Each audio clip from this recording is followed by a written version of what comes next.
Tu te sens certainement souvent trop dans l'analyse, trop sensible à ce qui se passe autour de toi. Certainement que tu te dis que tu te prends trop la tête, qu'il faut que tu arrives à te calmer, à contrôler tes émotions. Et tu as certainement entendu des phrases comme « t'exagères, t'es trop à fleur de peau, tu prends tout trop à cœur, tu te fais des films ». Et puis à la fin, finalement, tu finis parfois par douter, par penser finalement que tu as un vrai problème. Et si je te disais que non, tu n'as pas de problème, tu as juste un fonctionnement différent. Aujourd'hui, on va plonger dans le cerveau hypersensible et justement, je vais te montrer que tu n'es pas trop, mais juste que tu es câblé autrement.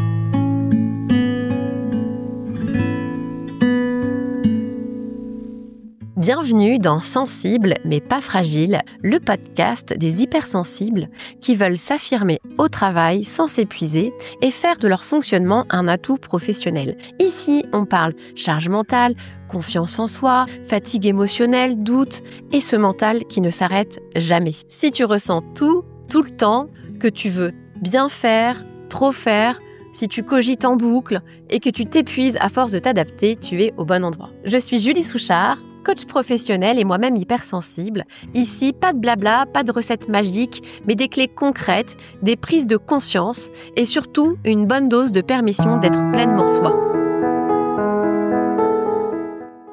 Alors, on va commencer par parler un petit peu de ce que dit la science du cerveau hypersensible. L'hypersensibilité, en fait, c'est pas un concept flou ou une étiquette à la mode, c'est vraiment un fonctionnement neurosensoriel précis.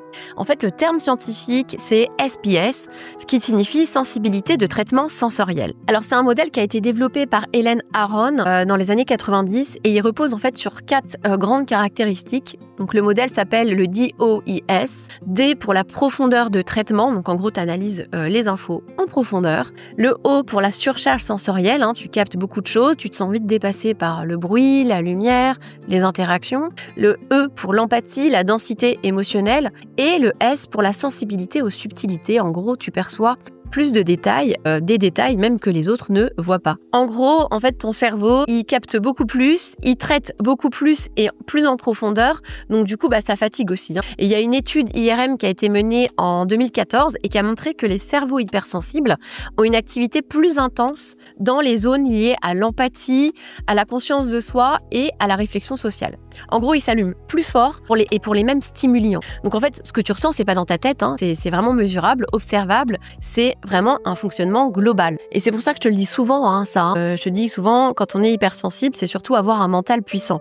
Parce que c'est vrai que très souvent, quand on pense hypersensibilité, on pense d'abord émotion. Sauf qu'en fait, les émotions, c'est aussi une conséquence finalement. On a vraiment déjà un cerveau, un fonctionnement neurologique particulier, un câblage particulier qui fait que en fait, tu as un mental très puissant.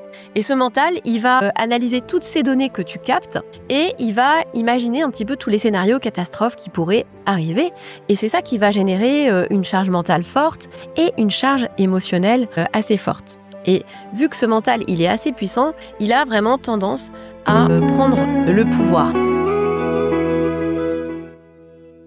Alors, pour mieux comprendre, on va prendre un petit exemple du quotidien au boulot, une réunion par exemple. Donc, tu arrives dans une salle de réunion, il y a du bruit, des conversations en fond, peut-être quelqu'un qui tape sur son clavier, peut-être une lumière un peu agressive.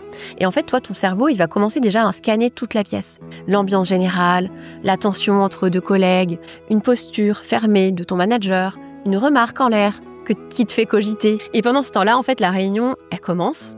Toi, t'as encore rien dit, mais ton cerveau, il a déjà bossé à 100%.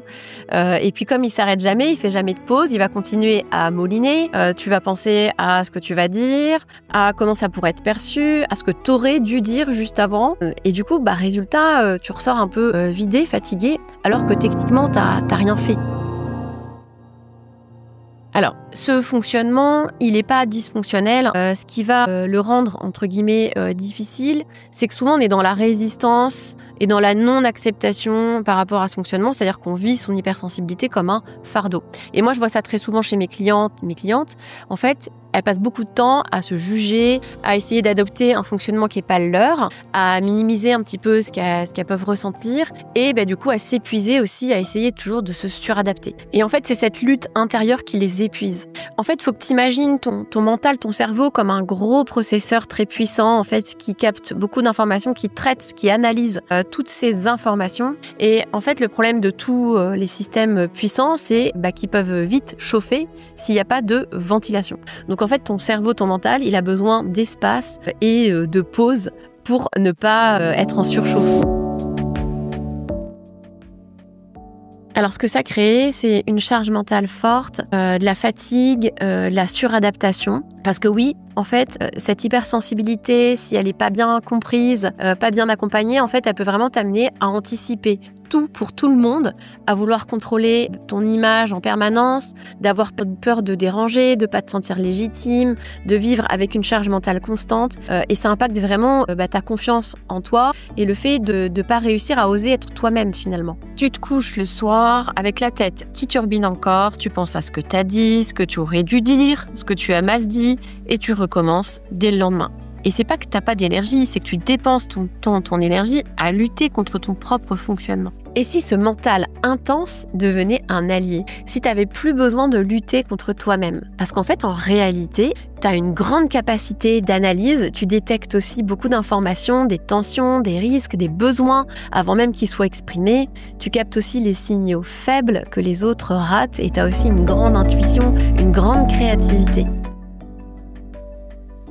Il est temps de changer de regard. Et pour que ça fonctionne, tu dois comprendre ton fonctionnement, tu dois l'accepter, tu dois le respecter et tu dois apprendre à l'ajuster à ton environnement professionnel. Alors, je vais te partager une petite astuce que je donne à mes clients et mes clientes. Pose-toi cette question plusieurs fois par jour. Qu'est-ce que je suis en train de capter ici et qui ne m'appartient pas? Et tu verras que tu seras assez surprise du nombre de fois où tu es en train d'anticiper pour quelqu'un d'autre, de porter une ambiance, d'absorber un stress collectif. Et juste le fait en fait de prendre conscience de ça, en fait, ça te permet de reprendre de la place dans ta tête, de l'espace, et d'éviter de confondre ce que tu ressens avec ce qui est vraiment à toi. Donc non, tu n'es pas trop, tu es vive, tu es réceptive, tu es connectée. En fait, tu as passé trop d'années à croire que tu devais te corriger. Et maintenant, ce que tu as à faire, c'est pas te brider, c'est plutôt apprendre à utiliser ton fonctionnement comme une vraie force. Et si tu as envie d'aller plus loin et que tu as besoin d'un coup de pouce, parce que oui, quand on est hypersensible, on a un mental très puissant qui va nous mettre un peu des bâtons dans les roues quand on veut mettre des choses en place, passer à l'action, mettre en place des nouvelles habitudes. Donc en fait, on a besoin, plus que les autres, d'un cadre et de mécanismes de soutien. Et donc moi, c'est dans cet état d'esprit que j'ai créé mon programme, spécialement conçu pour les hypersensibles, avec une approche du coup très concrète, très basée sur l'action, pour t'aider à avoir de vrais résultats concrets et durables. Et puis en travaillant sur une approche globale, parce que comme tu l'as compris, tout est lié, c'est vraiment un fonctionnement global. Donc si tu veux en savoir plus, je te mets tous les liens en description de cet épisode. Et si tu veux en parler avec moi directement, tu peux réserver un rendez-vous gratuit et sans engagement. Pareil, le lien est en description. Et puis, si cet épisode t'a aidé, t'a parlé, t'a fait du bien, tu peux m'aider à faire vivre ce podcast en t'abonnant, en laissant une note, un commentaire et en le partageant. Merci pour ton écoute. Et rappelle-toi, être sensible, ce n'est pas être fragile.